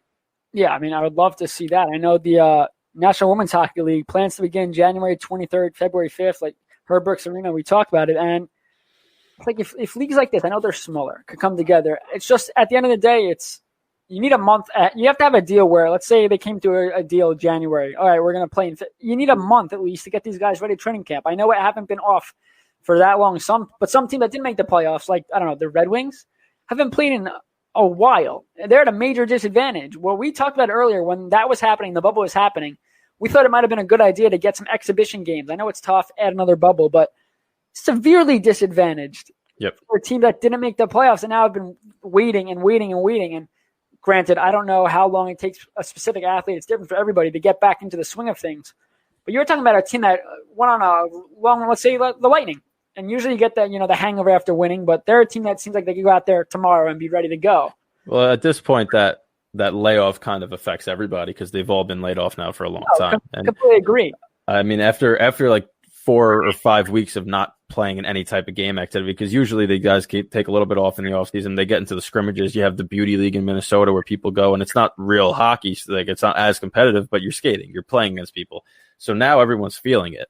I don't know. I'm assuming a lot of these people have been getting ready. I know Henrik Lundqvist on social media is always posting him taking shots at a facility. So these guys have more access than we do to rinks and facilities like that. So I'm assuming they're skating, but games are completely different situations. I was going to say that. I would say, you could practice all you want. It's about the and even people don't, preseason doesn't matter. It doesn't, risk of injury. Preseason is so important this year because it's going to take them a little while to get back into the swing of things. We talked about it last week. The playoffs were fun and all, but it was slow out of the gate.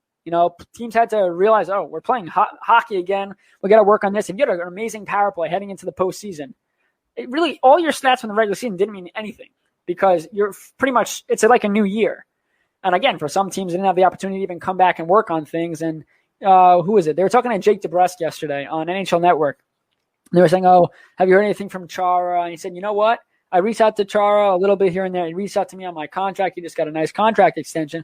But besides that, they don't really talk in their team group chat. We think of them, they're all talking, they're hanging out, doing all that stuff. He said pretty much this offseason has been about being with their family and all that stuff. If something funny happens, they talk about it. But even that, the chemistry, the off-ice stuff that you do with a team, you're not doing now, granted because of COVID. I don't know how much you're able to do. Anyway, but all these things affect. If you get a statement from the league and work out, all right, we're starting this way, that way, players say, okay, so I can now mark out when I'm going to start getting back into training with my team. I can mark out, all right, it's time I should start working out with my buddy and do this and build that chemistry. Or, all right, we have a new player we just drafted. Let me take him under my wing and help him out a little bit. All this stuff, nobody knows when it's going to happen. And then, for realistically, there's still a chance this season doesn't happen. I know what Bettman could say, whatever he wants. I really don't want to see next year compromised because of this. I'd rather see them start in October if they can, but I'm all for a 60-game season, a 40-game season. I could care less how many games the regular season is. You need the hockey to come back financially. You need to come back because they can't afford to lose more money and just pushes everything back. You have an expansion team coming after this year. How does that impact if there's no season? Well, that helps a lot. It should help a lot. It helps a lot financially because they have to pay a league fee, and that all goes into it. They're increasing revenue if fans can come back. So there's a lot of things that go into this, but a 48-game season starting late January, early February would suffice every hockey fan's quench for the game, and I think that will happen. They're going to have a season. I know it's not definite, but they're going to have to figure out a way to have a season. And I think that the likelihood of everyone agreeing. Now, granted, you're mentioning how the players don't know, and they probably don't know anything definitive, but they are getting fed a lot more information than we are. So they have, I'm sure every single player right now mentally is preparing to go back January 1st. And until they're told otherwise, that's what they're preparing for. But if they wanted the season to start January 1st, they'd have to be reporting now. Yeah, originally they said they were only going to have like a 3 to 4 week training camp, which means they should be starting this week, basically. It would be the start of it. Now, I don't know how they're going to do it with COVID going on because, granted, it's spreading everywhere. Right now it's spreading wildly. So it may be smart to delay it a little bit. So what about, I know they're going to do a Canadian-only division, but not everybody on the Canadian teams is from Canada. Now you got to get them over, and they have to quarantine. All this gets, there's American players playing for Canadian teams. Yeah. They have to, quarantine for 2 weeks. So by the time they find out, it's not like the league could say, all right, guys, we think we're going to start this date, so leave your family now, go to a hotel, quarantine for 2 weeks, and then what if they go, all right, we're going to wait actually another month? Well, if you're playing for a Canadian team, odds are you have a house there. You might, but in the offseason, though, players go other places. But I'm saying, though, you're not going to quarantine in a hotel. It's a little different. That's all stuff that's going to have to be worked out, and we're probably way behind that because we don't have any of the inside information. But we are going to talk about an all-Canadian division when we come back from this commercial break. And before we go to the commercial break, I do want to mention that the National Women's Hockey League on social media has been releasing some of the team's jerseys. Sick. And the Minnesota Whitecaps, that jersey was beautiful. No, a lot of them are. I think they did a very good job. And for a league that doesn't get enough views, you would say, compared to the NHL, it's obviously a different game, but they're doing a great job. Those jerseys are sick. I would get one. Every single one of those jerseys is better than the reverse retros that the Islanders and what Red Wings put out. And I know they're not on, TV rights. We don't watch enough. I wish I could watch them all, but they're playing at a Herbrooks Arena. It's where the Miracle an ice hat. I mean, it's just an amazing place. You want to see. They're going to play out of there. That's going to be a really cool experience for us as fans watching that. I feel like we'll watch that a little more with NHL not being back, but also for the players. I mean, you grew up and, back when these girls are growing up, it's not as popular. Now they have a whole league with teams, and they're playing out of a famous arena like that with sick jerseys. A great job. I mean, the Islanders should ask them for jersey advice for their reverse retro because, God, did they mess that up. But, yeah, the women jerseys look absolutely exceptional. They really do. So when we come back from this commercial break, we are going to start talking about the All-Canadian division. That probably will happen due to geographic realignment. And then we're going to open up the phone line starting at 6:45. So we look forward to hearing from you as well. So, guys, don't go anywhere and stay with us. It's the Worldwide Sports Radio Network. You're listening to the BS Sports Show on the Worldwide Sports Radio Network. Welcome back to the BS Sports Show, everybody. Brendan and Stefan here with you, and now we're going to dive into the All-Canadian division. But first, I do want to say that we had just talked about the World Junior Championships, and they are starting Sunday, December 20th. I just looked up the USA schedule. They play Switzerland an exhibition game at the Rogers Place. I think they're doing a bubble like the NHL did as well in Edmonton. So very soon, 20 days, and we can have hockey on TV again. For now. Yeah, we hope that lasts because obviously Canada's World Junior team is in COVID protocol. And I mean, USA is getting at it. They just released their roster. I know Rangers prospect Brett Berard had made that team. So, that training camp, I should say, not the team as of yet, but all signs point to that. And we hope to see him playing there as well. But let's get into this All-Canadian division because rivalries aplenty. And once the season gets underway with all these teams playing every night in Canada is going to become Hockey Night in Canada. Do you want to work from the back, Brendan? I feel like it's easier to work from the back up to the top dogs. I mean, first, I've been praying to the hockey gods every single night for two things. One, the hockey returns, and two, that Toronto never wins a championship. Those are the two things. We'll see why do you hate Toronto so much? And please tell me it's not John Tavares. No. I think it's just the fact that, teams filled with stars. I'm not bias against it. I'm I envy it because as an Islander fan, we see with the Islanders that you don't need everyone to be a star caliber player to win. I mean, they were 2 games shy, and if they had a star caliber player, they might have been able to make it to the finals. I mean, they played a tough Tampa team. Yes, I need the Islanders to get one more top guy, but for Toronto, I'm more angry at the team because now they're saying like, oh, it's one of the worst contracts ever to sign Tavares. Not that Tavares left and went to his hometown team. I would have done the same exact thing. It's the fact that now all the fans that said, oh, we got Tavares, is amazing, I love the deal, are now going back on their word saying it's probably one of the worst deals Toronto's ever made. They can't win. It doesn't make sense to me because his numbers have been very good. No, his numbers have been good. I don't think it's Tavares' fault. His team can get over the hump. It's that they don't have defense, and they just Frederick Anderson's a phenomenal goalie. It takes a toll on you when you have to make ridiculous saves and he's not clutch in the playoffs. Tavares. What do you mean he's not clutch in the playoffs? Look what he did with the Islanders. It's just the fan base really just pisses me off. All right, that's fair. I do personally. Now I don't know what's going to happen and where the season's going to take us, but I do think they're going to get out of the first round. No, I think they get out of the first round. I know I'm going to get in trouble for saying that because odds are it's not going to happen, but I do like what they did. Adding TJ Brody, adding a veteran presence in Joe Thornton to help these young guys. I know Marlowe was, there and did his thing, but Joe Thornton still has a little bit left in the tank, and he's going to have that drive, especially to come with postseason time. Yeah, what's so weird for me is that, they got Joe Thornton, and it's great he wants to go to a competitor. They have a guy so similar to his game already there in Spezza. They played the same exact game, and they're both old centers. I mean, it's cool he wanted to go there. Don't get me wrong. There are other teams he could have gone to, probably. It depends also who else was interested. I mean, you're signing a 41-year-old. Well, they're cap strapped because they have 4 forwards taking up half their cap space. I just think for Toronto, it's not that it's a now or never because they have the pieces to be good for a very long time. It's just all right. You got to get out of the first. You got to, especially if it's an all Canadian division. You want to show you're the top dogs in Canada. You best be at the top of that division, let alone making it past the first round. Because how many years are going to go by and say, well, this is the group? No, this is it. At some point, you have to say, all right, we got to break it down, break it up. And again, Austin Matthews, I don't think is going anywhere. People want him to go to Arizona and play for his hometown team, which would be really cool because what is he, the first player to be born from the state of Arizona. I don't know if he's the first, but I would assume so. That'd be cool to see him there. But at the same time, I don't think he's ever leaving Toronto. They'd be foolish. But they got to win now. But, let's start with the bottom, Brendan. You go with your list, but we both have Ottawa and Montreal at 7 and 6 in this division. Yeah, to me, Ottawa is still the bottom feeder. Now, granted, I think they will improve a tiny bit, but not enough to be, especially with all the Canadian teams, the rivalries. I don't see them really progressing anywhere but the bottom. Montreal, yes, they added Jake Allen. They made a couple of good offseason moves.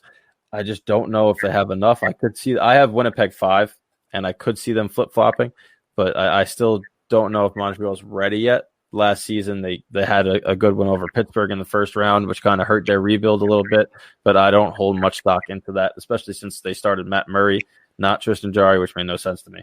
Number 4. Your All-Star. Why would you do that? Exactly. Number 4, I have Vancouver Canucks. I know they took a little bit of a setback losing Markstrom. They did add Nate Schmidt, but they got Holtby, and I'll let you go on your Holtby rant when we get to you and Vancouver. But I have them 4, Calgary 3, Edmonton 2, Toronto 1.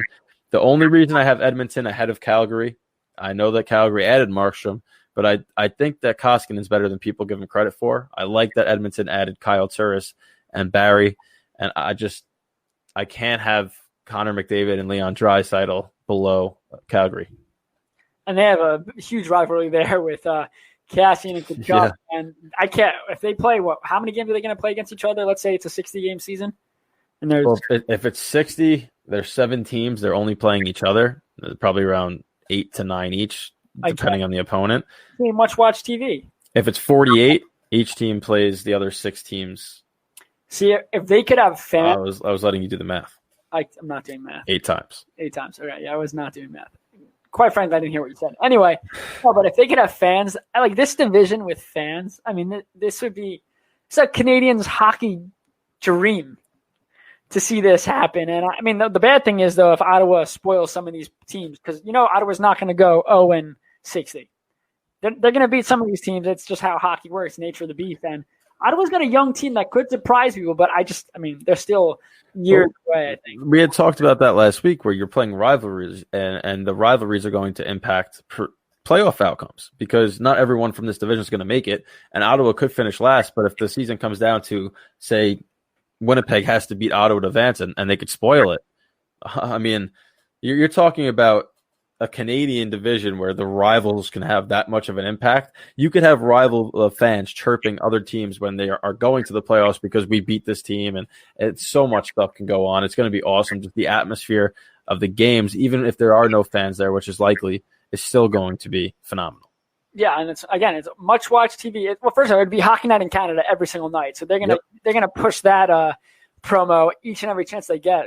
Good for them. But I'll go over my list now. I have Ottawa, Montreal 7 and 6.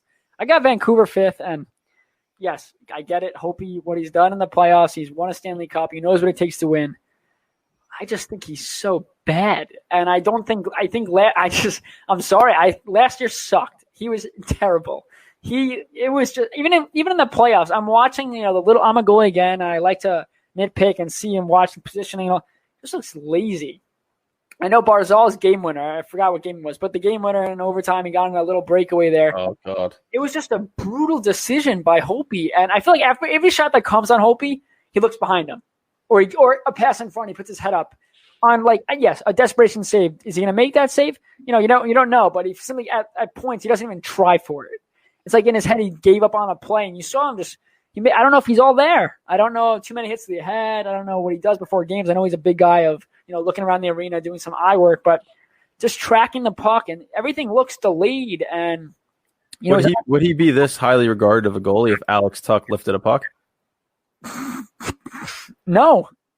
I mean, he makes an unreal save, one of the greatest saves in the Stanley Cup Finals because of what he did and the magnitude of the situation. But no, if he lifts that, I mean, Holtby got lucky. Great play, great save. Fortunate that he didn't lift it. But if he lifts the puck, that's in the net, and no one's talking about, well, he tried.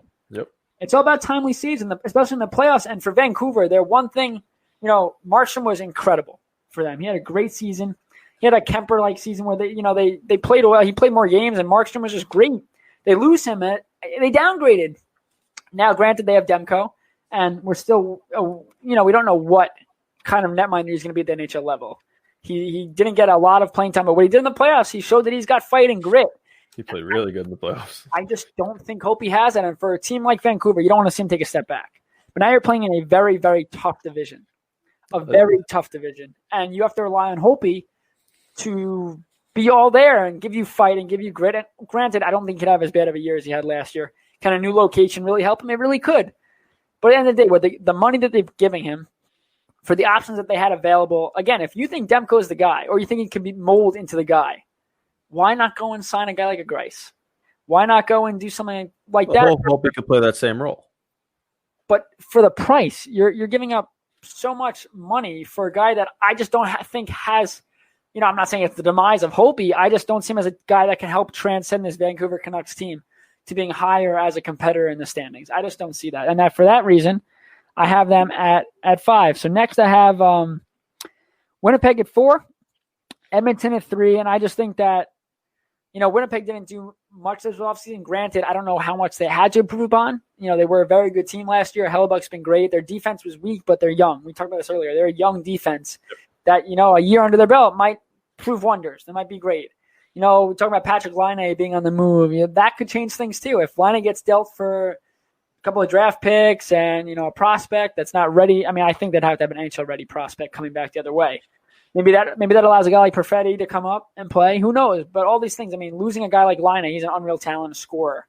And if they're not going to play great defense, they're going to need to score as many goals. Yeah, Scheifele, Connor. They have guys that can put the puck in the back of the net. Don't get me wrong. But I didn't see them do enough. That's why I have Edmonton above them because I love, like you said, I love the Turris signing.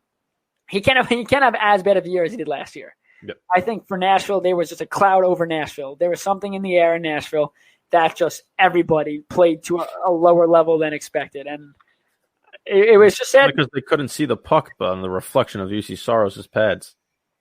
Yeah, beautiful pads. But yeah, no, there was something wrong in Nashville. And I don't know if it was a culture in the locker room, the leadership, whatever it may be. Everyone just didn't play the level that they had to play at. So for that reason, I have Edmonton at 3, Calgary at 2, Toronto at 1.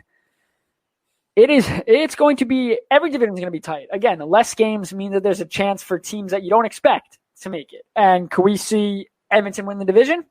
We sure can. It comes down to, yes, this is not an individual sport at all. But for some teams, it's how good can Koskinen be in net? How good? I think the make or break for Vancouver is Hopi. If Hopi has an all-star year, granted, he was an all-star this past year, which I love the fans vote. It means a lot. I've never been more tight in my life when I saw that. But what are you doing? I know, yes, if you like Hopi, I want to see him play like John Scott. Granted, should never been in an all-star game. And that the fact that he made it sort of major flaw in the voting system. But anybody would have been a better option. Anybody. He had the same numbers as Lundqvist, and he was playing on a team that was at the top of the division and conference the whole year. No, it's not like Tuukka Rask, who actually had amazing stats, and the team was winning. And if there was no Samsonov, let's say they had a no-name as a backup that struggled, they're not at the top of the division. Samsonov played great. I know his numbers weren't amazing, but he played a lot better than Hope. Had they played 82 games, they wouldn't have been at the top of the division anyway. The Flyers would have caught them. The Flyers were coming. I just think it's a make or break for Hopi. If Hopi has a bad year, you got to go to Demko.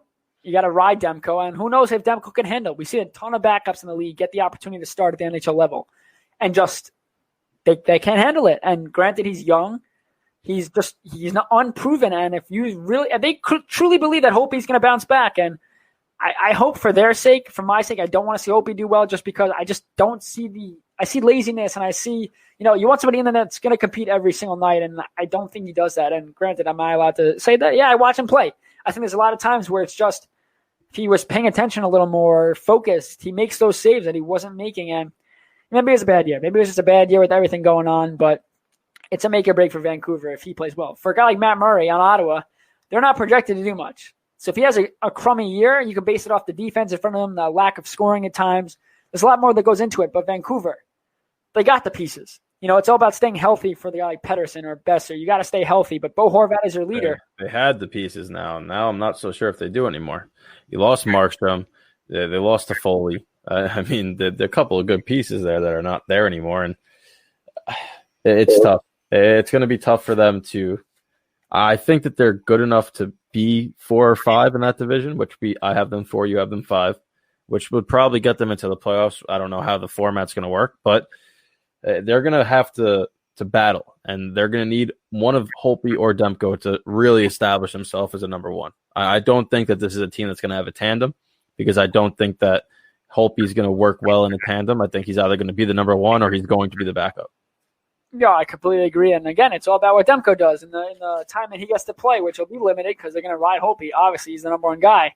But if Holtby struggles early, Demko's got to be ready to go. And if Holtby goes on a run, Demko is just going to sit there and watch and try to learn as much as possible. But I mean, even a guy like all these teams, probably take away Carey Price, because you know what you expect from Carey Price each year. You rely on him. But for Edmonton, I mean, the Koskinen signing when it happened, it shocked me, the amount of years. But I mean, he had good stats, but he came out of nowhere kind of guy. It was like, Oh, okay, Koskinen's the number one. He was splitting with Mike Smith.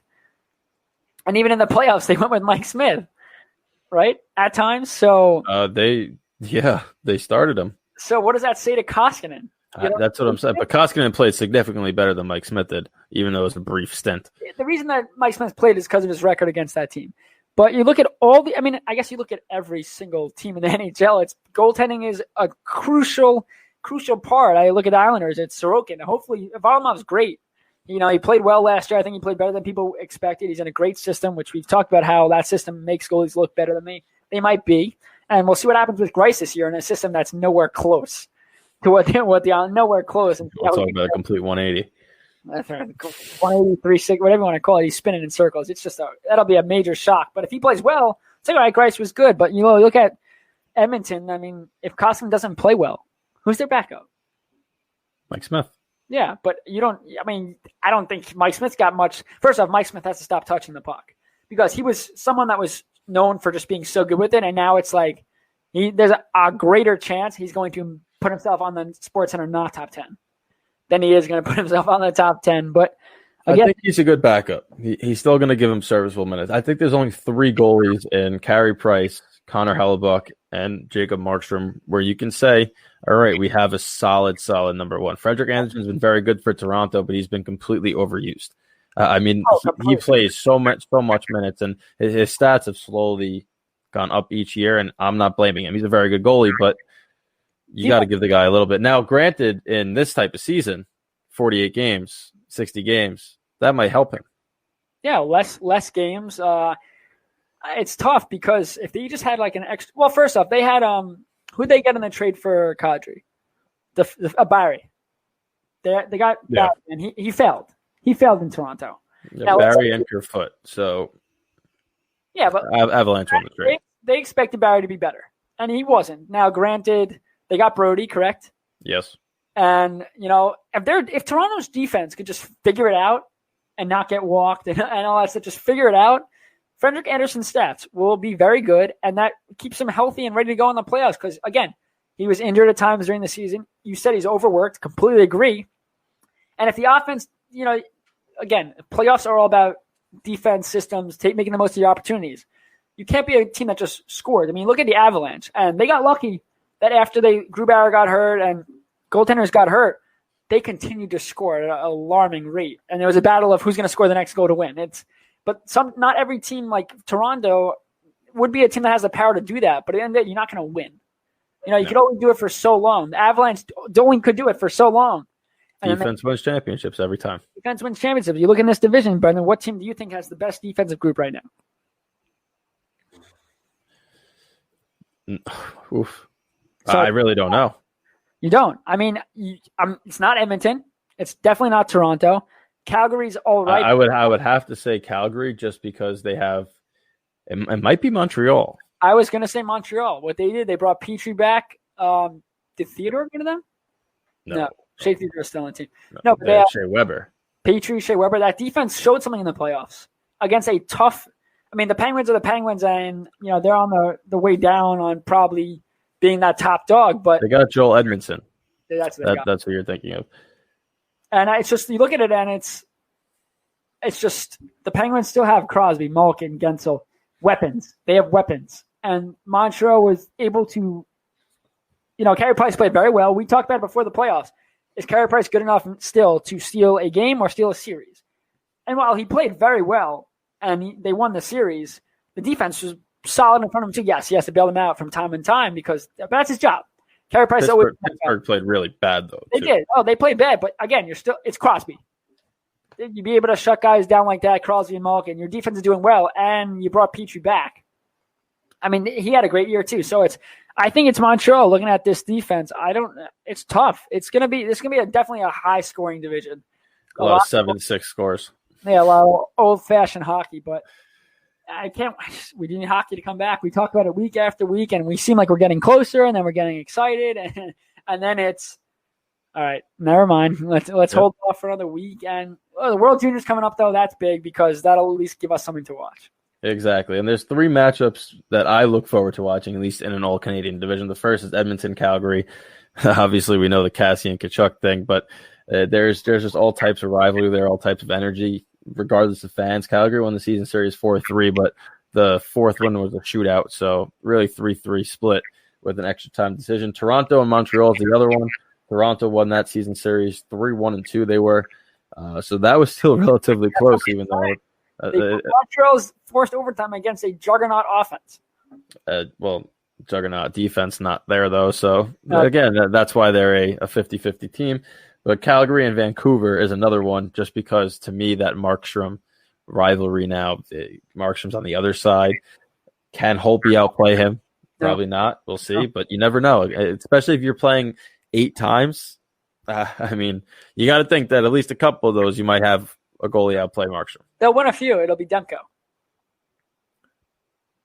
That's a bold statement. I'm bold, Brendan. But, Calgary won the series 3-1-1, and now they just took the goalie. The thing is, though, is goalies go to Calgary, and then they don't – I mean, yes, you want to bank on Markstrom's different, but, I mean, Rittich was the guy there, and he failed, and they went with Cam Talbot. You now you see Cam Talbot on Minnesota, which is still a head-scratcher. But it's so interesting because this division might not even happen. Yep. There's a chance it doesn't happen. There's a chance the season doesn't happen.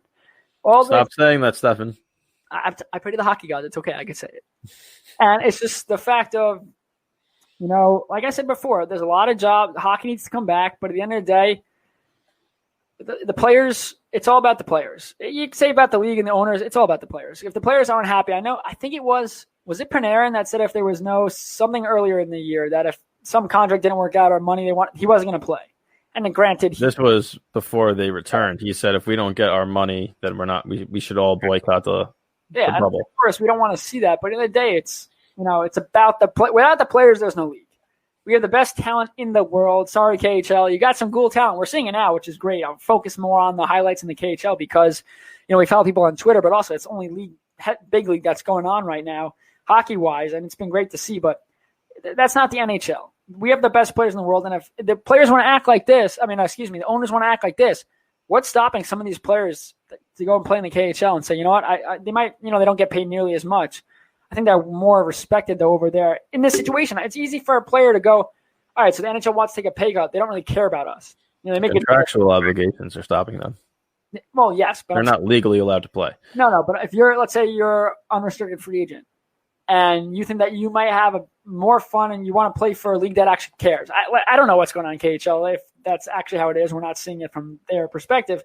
But if you're a top UFA and you go, yeah, but why am I going to want to play for owners that don't care about what I want and they go against deals? When I go and play in the KHL, have not a lot more fun, but it's not. You're going to probably dominate a little more than you do here. What's stopping players from going over there? Contractual obligations, risk of injury. Yeah, but the fact that you're going to a different country, like if you're Russian, maybe, but like Ovechkin goes over early because he doesn't want to play, but he's obviously contracted. Yeah, I mean Kovalchuk could. Well, yeah, what's stopping a guy like Kovalchuk? Granted, not many teams. For the 15th time in his career. Not many teams. He's trying to break a record, Brendan. I mean, not many teams are going to be that interested. But we are out of time, Brendan. Great episode, though, as usual. Great guest and Adrian Dater talking about the Avalanche. It's just we need hockey back. We count down the weeks. We're not going to count down because we're not trying to say, all right, January 1st, only what? How many more episodes is that? 8? I can't do math. That was horrendous math. 3 or 4 max. Well, no, let's say it starts February 1st. And 8. 6. Yeah. Math is just not my strong suit, Brendan, but I could tell time and it's 7 o'clock. So thanks for everybody for tuning in. We'll see you guys again next week. It's It's the Worldwide Sports Radio Network. Radio Network.